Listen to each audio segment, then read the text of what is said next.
할렐루야, 감사합니다. 오늘 하나님의 말씀 함께 받도록 하겠습니다. 오늘은 민수기 10장 11절에서 12절 그리고 33절 그리고 여호수아 3장 6절입니다. 제2년 2월 20일에 구름이 증거막에서 떠오르매 이스라엘 자손이 시내 광야에서 출발하여 자기의 길을 행하더니 바란 광야에 구름이 머무니라. 그들이 여호와의 산에서 떠나 3일 길을 행할 때에 여호와의 언약궤가 그 3일 길에 앞서 행하며 그들의 쉴 곳을 찾았고, 여호수아가 또 제사장들에게 일러 가로되 언약궤를 메고 백성 앞서 건너라 하매 곧 언약궤를 메고 백성 앞서 나아가니라. 아멘. 이스라엘 백성들은 법궤 위에 구름 기둥이 떠오르면 성막에 있는 모든 기구들을 정리해서 어깨에 메고 나아갑니다. 이 법궤는 이스라엘 백성들 맨 앞에서 가장 먼저 진행합니다. 이스라엘 백성들이 이 법궤가 가는 것을 어떻게 할 수 있느냐? 이 법궤 위에 구름 기둥이 서 있기 때문에 이 법궤가 사흘 길을 앞서 나아간다 할지라도 그 구름 기둥이 하늘 높이 서 있기 때문에 그 길을 따라서 나아갈 수 있었던 것입니다. 요단강이 앞을 가로막고 있을 때도 가장 먼저 앞서 나아간 것이 바로 이 언약궤였습니다. 그리고 요단강을 건너서 이제 여리고성 안으로 들어갈 때에도 그 여리고성을 그 주변을 도는데 가장 먼저 앞서서 행한 것이 바로 법궤입니다. 이스라엘 백성들은 가장 먼저 법궤를 앞세우고 법궤를 따라 믿음으로 나아갔습니다. 법궤 안에는 무엇이 있었습니까? 모세가 시내산에서 받았던 십계명 두 돌판이 있었습니다. 이 두 돌판은 하나님께서 직접 쓰신 것입니다. 십계명은 출애굽기 34장에서 무엇이라고 말씀하십니까? 언약의 말씀들이라고 합니다. 이 언약이란 말은 베리티입니다. 계약입니다. 맹세로 맺은 언약입니다. 이 베리트는 족쇄를 채우다 그리고 쪼개다 라는 단어에서 유래했습니다. 십계명은 율법 613가지를 대표하는 핵심적인 말씀입니다. 이 율법은 백성들이 아멘으로 맹약한 것이기 때문에 이 말씀대로 순종하고 지켜야만 합니다. 이 말씀이 족쇄로 채워진 것입니다. 만약에 이 말씀대로 순종하고 지키지 않으면 쪼개집니다. 죽습니다. 그래서 과거 유대인들은 계약을 맺을 때에 짐승을 각을 떠서 좌우로 벌려놓은 다음에 그 가운데를 지나가면서 계약을 맺었습니다. 누구든지 간에 계약 대상자가 계약을 지켜내지 못하면 이 쪼개진 짐승들 조각처럼 너도 쪼개질 것이다, 죽을 것이다 라는 강력한 경고가 섞여 있는 것입니다. 그래서 이 베리트는 반드시 지켜야만 하는 것이죠. 주님께서 이스라엘 백성들과 언약을 맺습니다. 출애굽기 19장 5절에 보면은 세계가 다 내게 속하였으나 너희가 내 말을 잘 듣고 무엇을 지키면? 언약을 지키면 너희는 열국 중에서 나의 무엇이 되겠고 나의 소유가 되겠고, 너희가 내게 대하여 어떤 나라가 됩니까? 제사장 나라가 됩니다. 그리고 어떤 백성이 됩니까? 거룩한 백성이 됩니다. 하나님은 율법으로 이스라엘 백성들과 언약을 맺으시면서 이 언약의 말씀을 잘 듣고 지켜 행하면 너희들은 나의 거룩한 백성이 되고 나의 소유가 되고 제사장 나라가 될 수 있으며 나는 너희들을 다스리는 너희들의 하나님이 되어줄 것이다 라고 언약을 맺는 것입니다. 백성들이 뭐라고 했습니까? 일제히 응답하여 가로되 여호와의 명하신 대로 우리가 다 행할 것이다 라고 맹약을 했습니다. 그런데 모세가 시내산에 올라가서 며칠 동안 내려오지 않자 백성들이 데모합니다. 우리를 인도할 신을 우리를 위하여 만들라 만들라, 만들라. 우리를 애굽 땅에서 인도해낸 이 모세가 저 시내산에 올라가서 어떻게 되었는지 알지 못한다. 저 시내산을 봐라. 뇌성병력이 치고 불번개가 내리고 있다. 불이 타고 있다. 모세는 죽었을지도 모른다. 그러니 우리를 위해서 신을 만들어 달라. 신을 만들어 달라. 막 떠들고 외치고 시끌시끌하게 아론을 협박하고 있었습니다. 그래서 아론이 그들의 손에서 그 고리를 받아 부어서 각도로 새겨서 무엇을 만들었습니까? 송아지의 형상을 만들었습니다. 이 송아지는 이 아피스라는 애굽 신입니다. 이 아피스 위에 무엇이 있습니까? 이 뿔 위에 여기가 해가 보이죠. 그리고 이 앞에 무엇이 보입니까? 매의 형상을 하고 있습니다. 매가 해를 머리에 쓰고 있는 형상입니다. 이것을 가르쳐서 애굽인들은 태양신으로 태양신 라라고 명하여 숭배하고 있었습니다. 그런데 그것을 이 아피스 위에 얹은 것은 바로 아피스와 태양신 라와 동격이며 동등하며 같은 존재라는 것을 형성한 것입니다.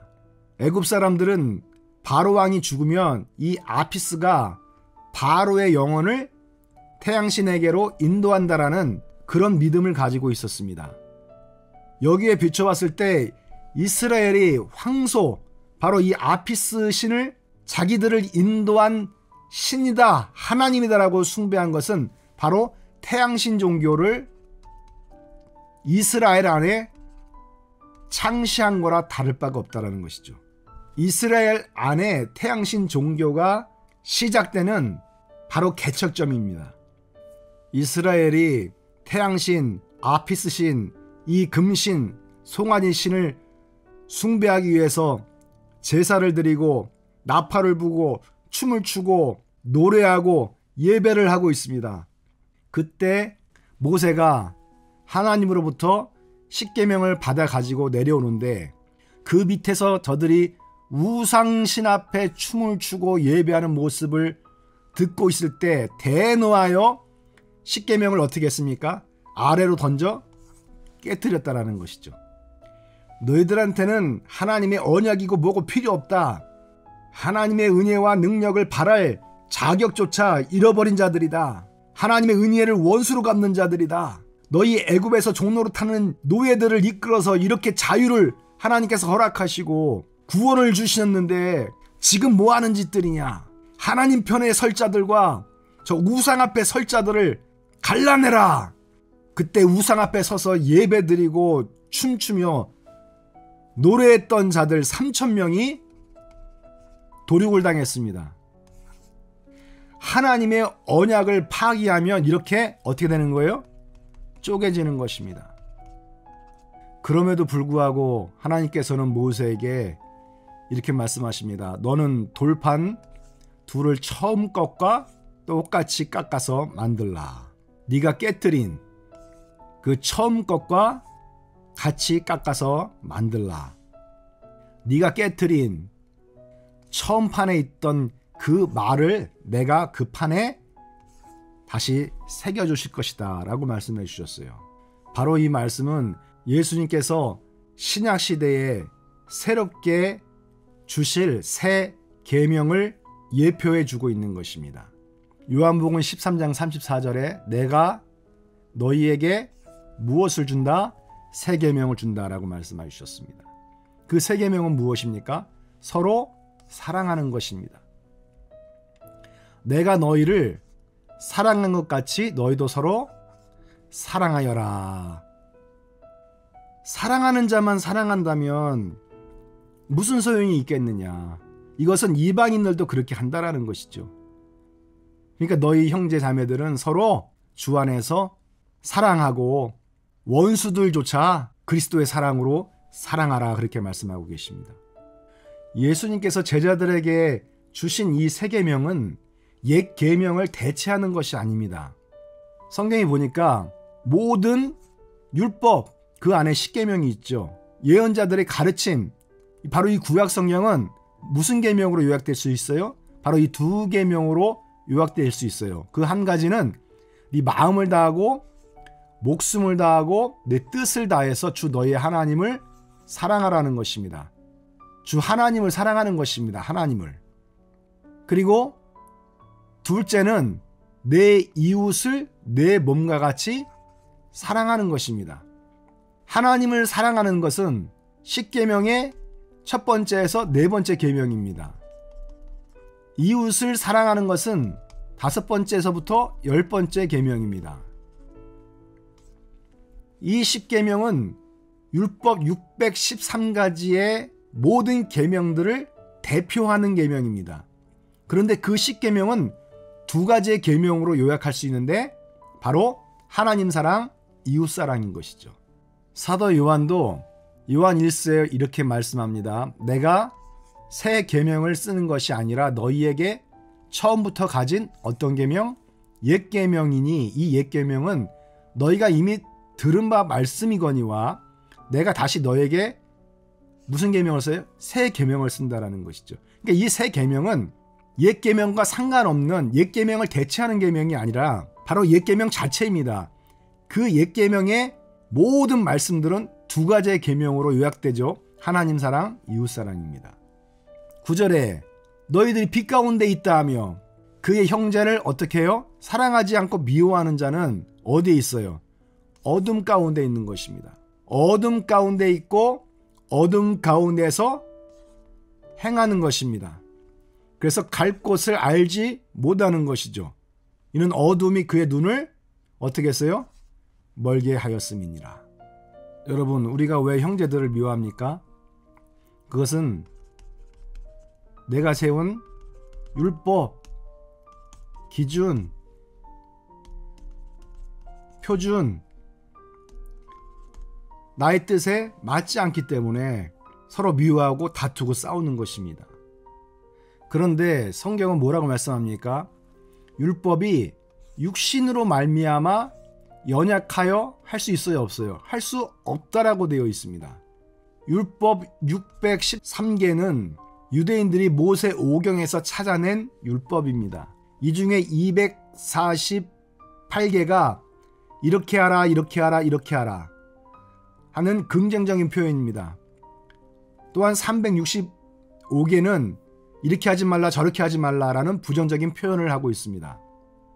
이 613가지의 이 율법이 지키기 어려워서 지킬 수 없는 법이기 때문에 지킬 수 없는 것입니까? 아닙니다. 이 법은 누구나 다 지킬 수 있는 법입니다. 멀리 있는 법이 아니라 우리 가까이 있는 법입니다. 이 법은 선하고 의롭다 그렇게 표현하고 있습니다. 그런데 왜 이 율법을 우리가 지키지 못합니까? 그것은 성경이 이렇게 얘기하잖아요. 우리가 육신으로 말미암아 연약하여 우리가 그것을 지켜낼 수 없는 것입니다. 그 율법대로 살지 못하는 것입니다. 그것은 육신의 생각은 사망이기 때문입니다. 육신의 뜻은 하나님의 뜻과 배치되기 때문입니다. 육신이 원하는 것은 쾌락이요, 세상 돈이요, 행복이기 때문입니다. 그래서 주님은 육신을 쫓지 아니하고 무엇을 쫓아 행하는 우리에게 율법의 요구를 이루어지게 하셨습니까? 바로 성령입니다. 성령을 받아서 성령으로 행하면 율법이 요구하는 모든 것들을 다 이루어낼 수 있습니다. 로마서 5장 5절에 보니까 우리에게 주신 무엇? 성령으로 말미암아 성령이 우리 안에 부어질 때, 성령 세례로 부어질 때에 하나님의 사랑이 우리 마음에도 함께 부어진 바 됨이니, 우리가 성령을 받아 성령으로 충만하면 하나님의 사랑도 충만해집니다. 하나님의 사랑으로 충만하면 하나님의 사랑으로 모든 것을 행하기 때문에 율법이 요구하는 것들을 다 이룰 수가 있는 것입니다. 왜냐하면 그 율법을 두 가지로 핵심적으로 요약하면 무엇입니까? 하나님 사랑, 이웃 사랑이기 때문입니다. 그런데 이 하나님의 사랑이 없이 육신적으로만 자기의 뜻을 이루고 자기의 표준을 세우고 자신의 행복의 기준을 삼고 자신의 뜻대로 살려고 하니 하나님의 법을 이룰 수가 없었던 것입니다. 하나님의 법이 아니라 자기의 법을 이루며 살았던 것입니다. 하나님의 뜻이 아니라 자기의 뜻을 행하며 살았던 것입니다. 하나님께서 기뻐하시는 뜻이 아니라 자기가 기뻐하는 삶으로 나아갔던 것입니다.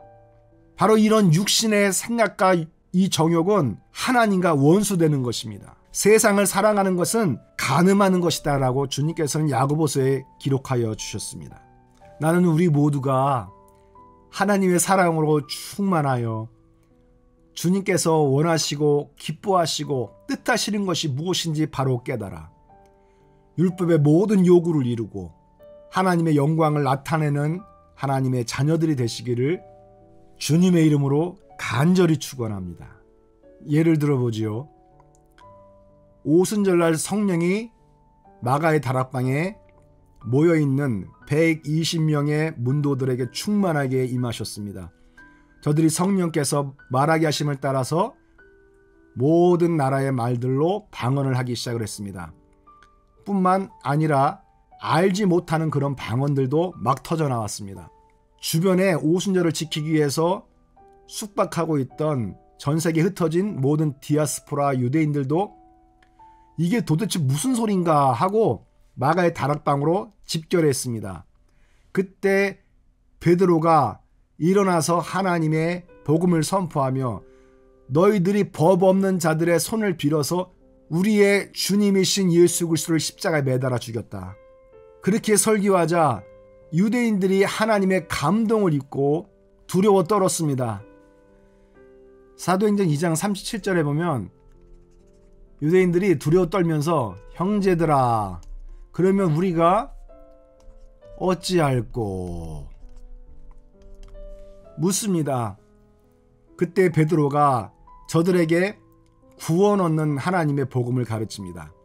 너희가 회개하고 각각 예수 그리스도의 이름으로 침례를 받고 죄사함을 얻으라. 그리하면 성령 침례를 선물로 받을 것이다 라고 말씀해 주셨습니다. 바로 이 약속은 새 언약의 복음입니다. 너희와 너희 자녀와 모든 먼 데 사람 곧 주 하나님이 얼마든지 부르시는 자들에게 하신 것이라 하고 이 말씀은 바로 이방인들인 우리들에게도 해당되는 말씀입니다. 하나님께서 얼마든지 부르시는 자들에게 우리가 속해 있다라는 것이죠. 그렇기 때문에 베드로가 여러 말로 확증하며 거랍니다. 너희가 이 패역한 세대에서 무엇을 받으라? 구원을 받으라. 베드로의 말은 곧 우리들에게 권하는 하나님의 진리의 말씀이며 강력한 요구입니다. 회개하고 물과 성령으로 침례받고 거듭나라는 것입니다. 그럴 때 비로소 패역한 세대에서 우리가 구원을 얻을 수 있다는 것이죠. 그러면 어떻게 해야 됩니까? 이 말씀을 받았던 3,000명의 유대인들이 무엇을 했습니까? 믿습니다 하고 돌아갔습니까? 한 번 믿으면 영원한 구원이니 난 구원받았으니 돌아가겠습니다 라고 다 돌아갔습니까? 아니지요. 그 말을 받는 사람들은 하나같이 무엇을 받았습니까? 구원을 받기 위해서 뭘 했을까요? 바로 침례를 받았다라는 것입니다. 이 침례는 무슨 침례입니까? 예수 그리스도 이름으로 받는 물침례요 성령 침례인 것입니다. 바로 물과 성령으로 거듭나는 침례를 말하고 있는 것입니다. 이렇게 물과 성령으로 침례를 받고 성령이 충만해지니까 저들에게 어떠한 효력들이 나타났습니까? 성령이 충만해지니까 자연스럽게 모든 율법의 요구들을 이루기를 시작을 합니다. 저들이 사도들을 사랑하고 존중합니다. 사도들 아래에서 가르침을 받고 교제하기 시작하죠. 그리고 모든 이웃 형제 자매들을 사랑합니다. 믿는 사람이 다 함께 있어서 물건들을 서로 통용하고 나눠주기 시작하죠.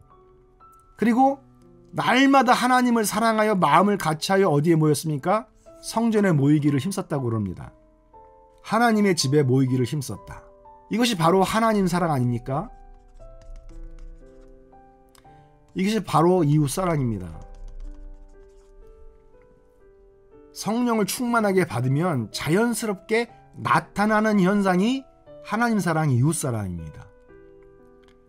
그러므로 율법에 어떠한 계명이 있다 할지라도 이 법을 벗어날 수가 없는 것입니다. 하나님 사랑, 이웃사랑 안에 율법의 모든 계명들이 다 녹아져 있습니다. 하나님은 사람으로 오셔서 자신의 몸에 죄를 정하시고 십자가 사랑으로 율법의 모든 계명의 요구를 이루어 주셨습니다. 또한 예수님은 우리를 사랑하셨던 것처럼 너희도 서로 사랑하라 하시면서 우리에게 성령을 받으라 하시고 성령을 부어주셨습니다. 우리의 전 존재가 물과 성령에 의해서 거듭남으로 인해서 율법의 모든 요구를 이루어가는 완전히 새로운 존재가 된 것입니다. 거듭나기 전에는 우리는 죄인이었습니다. 그러나 거듭난 후에는 의롭다라고 주님께서 의인이라고 인쳐주신 것입니다. 거듭나기 전에는 사탄의 아들이자 종이었습니다. 그런데 거듭난 후에는 하나님의 아들과 하나님의 종으로 삼아주셨습니다. 이제 성령으로 말미암아 율법의 모든 저주들이 다 떠나간 것입니다. 복음 안에서 완전한 영생과 축복을 누리게 하여 주셨습니다. 그러니 사랑하는 형제자매 여러분, 여러분들 서로 미워하지 마십시오. 여러분이 잘났으면 뭐 얼마나 잘났습니까? 주님께서는 사랑하신다는데, 주님께서 사랑하신다는데 왜 미워하고 정죄합니까? 내가 율법을 위반하고 집행하는 자입니까? 내가 율법으로 정죄하고 심판하는 재판장입니까? 여러분, 하나님의 자리에서 내려오십시오. 여러분들은 하나님이 아닙니다. 여러분, 재판장의 자리에서 내려오십시오. 여러분은 재판장이 아닙니다. 신앙생활은 율법의 잣대로 판단하면서 상처 주고 죽이는 삶이 아닙니다. 사랑으로 아낌없이 베풀고 섬겨주는 삶입니다. 세워주고 든든하게 지지해주는 삶입니다. 끊임없이 사랑으로 격려하면서 서로 동행하는 삶입니다. 여러분, 복음에 합당한 삶으로 주님 앞에 영광을 나타내시는 분들이 되시기를 주님의 이름으로 축원합니다. 과거 이스라엘 백성들이 법궤를 맨 앞에 앞세우고 그 뒤를 따라 나아갔던 것처럼 여러분들은 물과 성령으로 거듭나셨으면 이제 하나님의 새 계명을 앞세우고 따라 나아가시는 믿음의 성도들이 되시기를 주님의 이름으로 축원합니다. 이 하나님의 사랑이 없으면 울리는 꽹과리에 불과한 것입니다. 이 사랑이 없으면 물과 성령으로 거듭났다 하더라도 여러분들은 세상 사람들보다 더 못한 사람들입니다.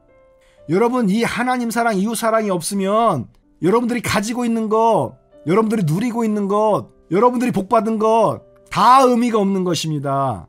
내가 어둠 가운데 거하는데요. 내가 가야 할 바를 알지 못하고 헤매는데요. 이것만큼 불쌍한 사람들이 어디 있습니까? 사랑하는 성도 여러분, 오늘 이 말씀을 따라서 법궤를 앞세우고 나갔던 이스라엘 백성들처럼 하나님의 이 진리의 복음과 하나님 사랑, 이웃 사랑을 앞세우고 사랑으로 사는 성도들이 되시기를 예수님의 이름으로 축원합니다. 사랑으로 충만하십시오. 하나님의 사랑으로 충만하십시오. 하나님의 사랑이 흘러 넘치도록 충만하십시오. 기도하겠습니다. 살아계신 하나님, 감사합니다. 주님, 우리에게 사랑이 없음을 불쌍히 여겨 주시옵소서. 우리에게 성령으로 충만케 하여 주심으로 말미암아 하나님의 사랑이 우리 안에 부어진 줄로 믿습니다. 우리 안에 하나님의 사랑이 일천척 잴 때마다 발목에서 무릎으로, 무릎에서 허리로, 허리에서 창이란 데 충만함까지 이룰 수 있도록 허락하여 주시고, 이 사랑의, 이 십자가의 사랑, 하나님 사랑, 이웃 사랑의 이 생명의 강이 흘러넘쳐서 가는 곳곳마다 죽음 가운데 있던 모든 것들이 살아나는 역사가 있게 해 주시옵소서. 절망 가운데 있는 자들이 소망을 얻게 해 주시옵소서. 복음 없는 자들이 구원받게 하여 주시옵소서. 감사를 드리며 예수님의 이름으로 기도드리옵나이다. 아멘.